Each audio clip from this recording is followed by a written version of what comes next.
Hi friends, എല്ലാവർക്കും ഡ്രൈസ് പിന്നെ മറ്റൊരു എപ്പിസോഡിലേക്ക് സ്വാഗതം. ഇന്ന് നമ്മൾ പോകുന്നത് ഒരു ചരിത്ര പ്രാധാന്യമുള്ള സ്ഥലത്തോട്ടാണ്.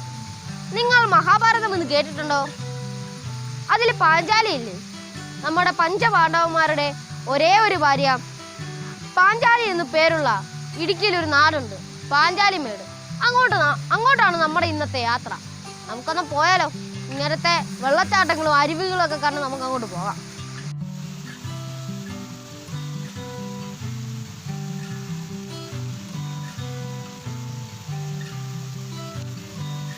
ഇടുക്കി ജില്ലയിലെ പെരുവന്താനം പഞ്ചായത്തിൽ സ്ഥിതി ചെയ്യുന്ന ഒരു വിനോദസഞ്ചാര കേന്ദ്രമാണ് പാഞ്ചാലിമേട്. കുട്ടിക്കാനത്ത് നിന്നുമുള്ള യാത്രയിൽ പെരുവന്താനം വെള്ളച്ചാട്ടം കാണുവാൻ സാധിക്കും. കോട്ടയം കുട്ടിക്കാനം റൂട്ടിൽ സഞ്ചരിക്കുന്ന വാഹനങ്ങളിൽ അധികവും ഈ വെള്ളച്ചാട്ടത്തിന്റെ ഭംഗി ആസ്വദിക്കുവാൻ നിർത്തുവാറുണ്ട്. കുരങ്ങന്മാരുടെ ശല്യം അധികമായതിനാൽ ഭക്ഷണ സാധനങ്ങളുമായി പുറത്തിറങ്ങുവാതിരിക്കുവാൻ ശ്രദ്ധിക്കണം.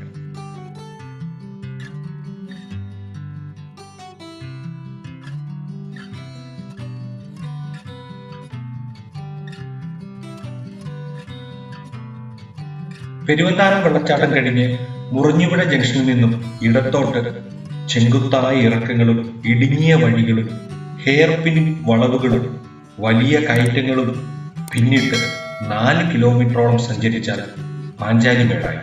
കോട്ടയത്തു നിന്നും മുണ്ടക്കയം തെക്കേമല വഴിയും ഇവിടെ എത്തിച്ചേരാം.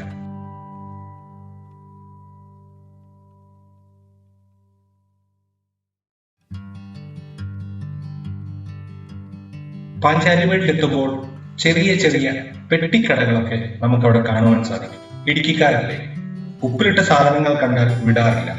അങ്ങനെ ഞങ്ങൾക്ക് കിട്ടി ഉപ്പിലിട്ട നെല്ലിക്ക. കൊറോണ കാലമായതിനാൽ ഒരു കട മാത്രമേ തുറന്നിട്ടുള്ളൂ.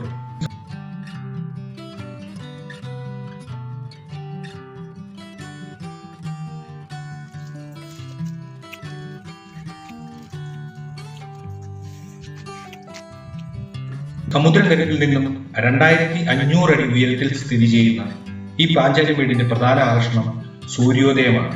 പക്ഷേ ഇന്നിത് ഒരു സഞ്ചാരിക്ക് അന്യമാണ്. കാരണം KTDCയുടെ കീഴിൽ നടത്തപ്പെടുന്ന ഇവിടം തുറക്കുന്നത് രാവിലെ 8 മണിക്കാണ്. മുതിർന്നവർക്ക് 20 രൂപയും കുട്ടികൾക്ക് 10 രൂപയുമാണ് ഫീസ്.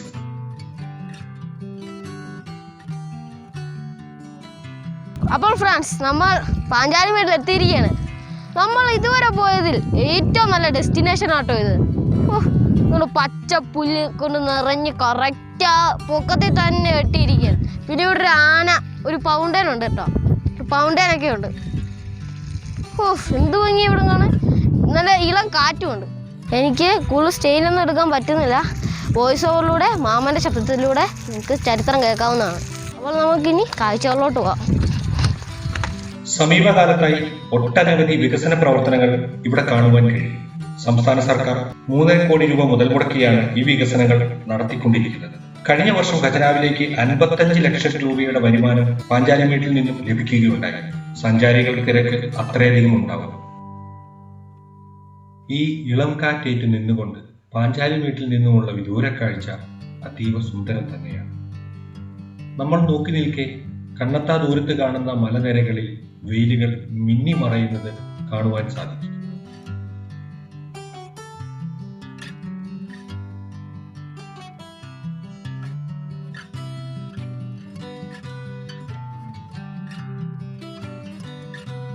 ഒരു കാര്യം എടുത്തു പറയണം. സാധാരണ നമ്മൾ കണ്ടുവരുന്ന PWD നിർമ്മാണം അല്ലിവിടം. നമ്മുടെ ചരിത്രങ്ങളെയും പുരാണങ്ങളെയും ഓർമ്മപ്പെടുത്തുന്ന നിർമ്മിതികളുടെ അകമ്പടിയോടുകൂടിയാണ് പാഞ്ചാലിമേടിന്റെ നിർമ്മാണം നടന്നുകൊണ്ടിരിക്കുന്നത്.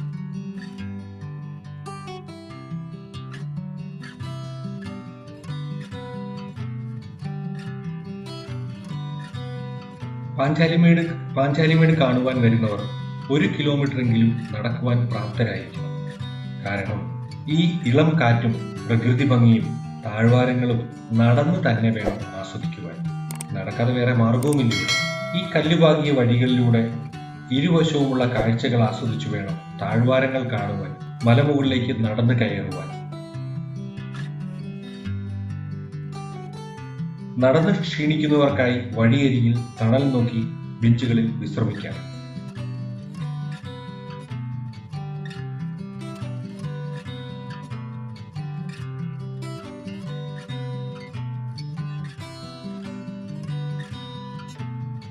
ചെറിയ ചെറിയ പാർക്കുകളും ഹട്ടുകളും ഒക്കെ കൊറോണ കാലത്തിന് മുമ്പേ സെറ്റ് ചെയ്തിരുന്നു ഇവിടെ. പക്ഷെ കൊറോണ കാലമായതിനാൽ പാർക്ക് അടഞ്ഞു കിടക്കുകയായിരുന്നു. അതുകൊണ്ട് തന്നെ ചില പോരായ്മകളൊക്കെ നമുക്ക് ഇവിടെ കാണുവാൻ സാധിക്കും. കൊറോണ കാലം അടച്ചിട്ടിരുന്നതിനാൽ ഈ പാർക്കുകളുടെ സൗന്ദര്യം ലേശം നഷ്ടപ്പെട്ടിട്ടുണ്ട്. എങ്കിലും പുതിയ നിർമ്മാണ പ്രവർത്തികൾ ആരംഭിച്ചതിനാൽ ഇതൊക്കെ നല്ല രീതിയിൽ വരുമെന്ന് പ്രതീക്ഷിക്കാം. വളരെ പെട്ടെന്ന് തന്നെയാണ് പാഞ്ചാലിമേടിന്റെ നിർമ്മാണ പ്രവർത്തികൾ ആരംഭിക്കുന്നത്.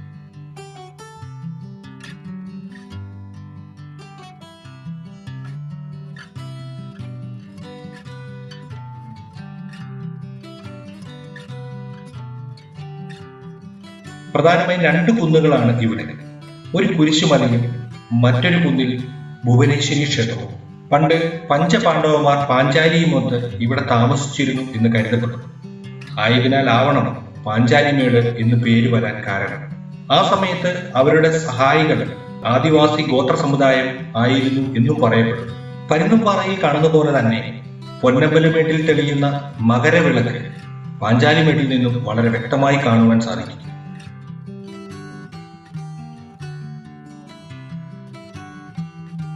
ബാലമുകളിലെ ഭുവനേശ്വരി ക്ഷേത്രത്തിലേക്കാണ് ഇപ്പോൾ യാത്ര.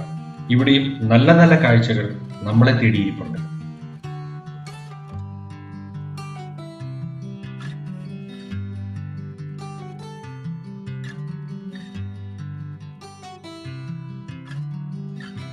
ഭാരതത്തിന്റെ ഇതിഹാസങ്ങളിൽ ഒന്നായ വ്യാസൻ രചിച്ച മഹാഭാരതത്തിലെ പ്രധാന കഥാപാത്രങ്ങളിൽ ഒന്നാണ് പാണ്ഡവർ.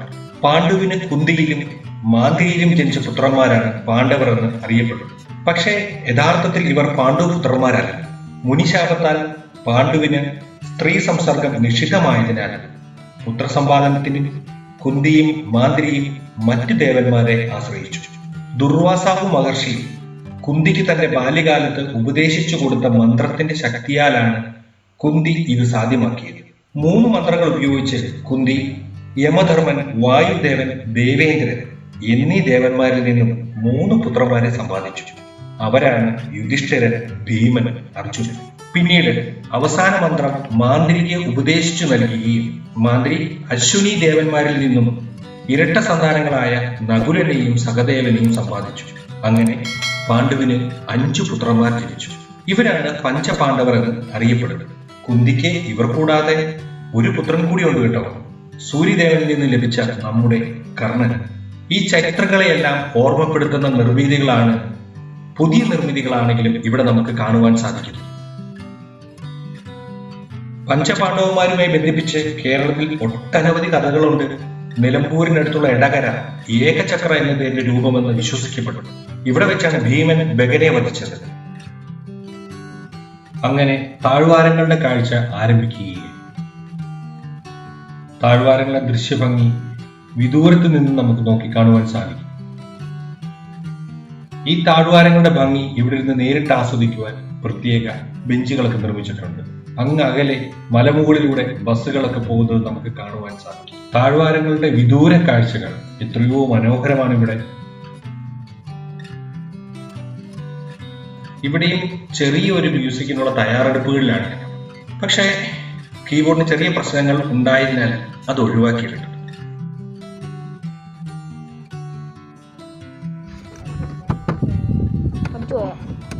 ഇനി നമ്മൾ കുരിശുമലയിലേക്കാണ് യാത്ര.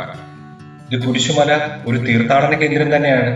ലോകത്തിന്റെ പാപങ്ങൾ സ്വയം ഏറ്റുവാങ്ങി കുരിശിൽ മരണപ്പെട്ട ക്രിസ്തുദേവന്റെ തിരുകർമ്മങ്ങൾക്കായി ദുഃഖവെള്ളി ദിവസം ഒരുപാട് തീർത്ഥാടകർ ഇവിടെ എത്തിച്ചേരും.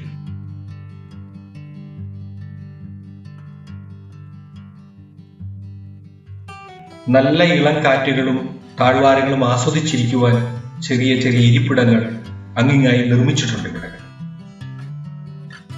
കാര്യങ്ങൾ ഇങ്ങനെയൊക്കെ ആണെങ്കിലും ഇടിമിന്നൽ ഉള്ള സമയങ്ങളിൽ സുരക്ഷിതമല്ല ഇവിടം. ഇടിമിന്നൽ ഏൽക്കുവാൻ സാധ്യതയുള്ള സ്ഥലങ്ങളിൽ ഒന്നാണ് പാഞ്ചാലിമേട്. ഞങ്ങളുടെ കീബോർഡ് കംപ്ലൈന്റ് ആയാലും സത്യനാരായണൻ വിടുന്ന ഭാവമില്ല.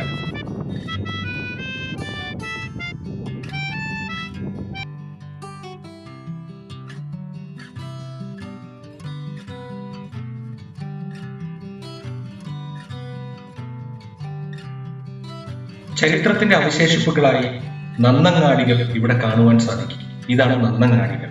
നന്നങ്ങാടികൾ എന്നാൽ പഴയ കാലത്ത് മൃതശരീരങ്ങൾ അടക്കം ചെയ്തിരുന്ന വലിയ മൺകുടകളിലായിരുന്നു. അവ വീണ്ടും തിരിച്ചറിയുവാനാണ് വലിയ പാറകൾ അതിന് മുകളിൽ വെക്കും. അതാണ് നന്നങ്ങാടികൾ. അതിന്റെ അവശേഷിപ്പുകളും നമ്മൾക്ക് ഇവിടെ കാണുവാൻ സാധിക്കും. ഐതിഹ്യങ്ങൾ ഒളിപ്പിച്ചു വെച്ചിരിക്കുന്ന സുന്ദരിയാണ് പാഞ്ചാലികൾ. ഐതിഹ്യങ്ങൾ മാറ്റി നിർത്തിയാൽ ഒരു സഞ്ചാരിക്ക് ആസ്വദിക്കാൻ പറ്റിയ നിരവധി കാഴ്ചകളുണ്ട് ഇവിടെ. മലനിരകളും സാഹസികമായ ഗുഹാ കവാടവും കണ്ണെത്താ ദൂരത്ത് പരന്നു കിടക്കുന്ന താഴ്വാര ഭംഗിയും കോടമഞ്ഞും കാറ്റും സൂര്യോദയവും സൂര്യാസ്തമനവും പാഞ്ചാലിമേട്ടിനെ കൂടുതൽ സുന്ദരിയാണ്.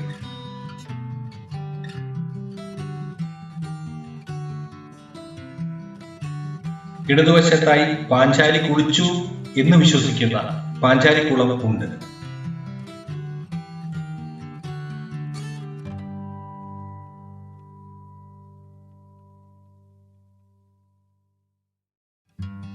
വൈകിട്ട് സമയങ്ങളിൽ നല്ല കാറ്റും കോടമഞ്ഞും ആസ്വദിക്കുവാൻ നിരവധി സഞ്ചാരികൾ ഇവിടെ എത്തിച്ചേരും.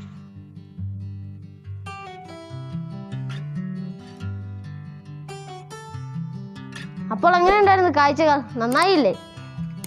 ഇഷ്ടപ്പെട്ടെങ്കിൽ ഞങ്ങളുടെ ചാനൽ ഒന്ന് സബ്സ്ക്രൈബ് ചെയ്തേക്കണം. പിന്നെ ആ ബെല്ലൈക്കൺ കൂടെ അമർത്തിയാൽ ഞങ്ങളിടുന്ന നല്ല കാഴ്ചകളും നല്ല വീഡിയോസും നിങ്ങൾക്ക് കിട്ടുന്നതായിരിക്കും. അപ്പോൾ തൽക്കാലം നമുക്ക് ചരിത്രമുറങ്ങുന്ന ഈ പാഞ്ചാലിമേടിനോട് വിട പറയാം. സൈനിങ് ഓഫ്, മാമനും മക്കളും.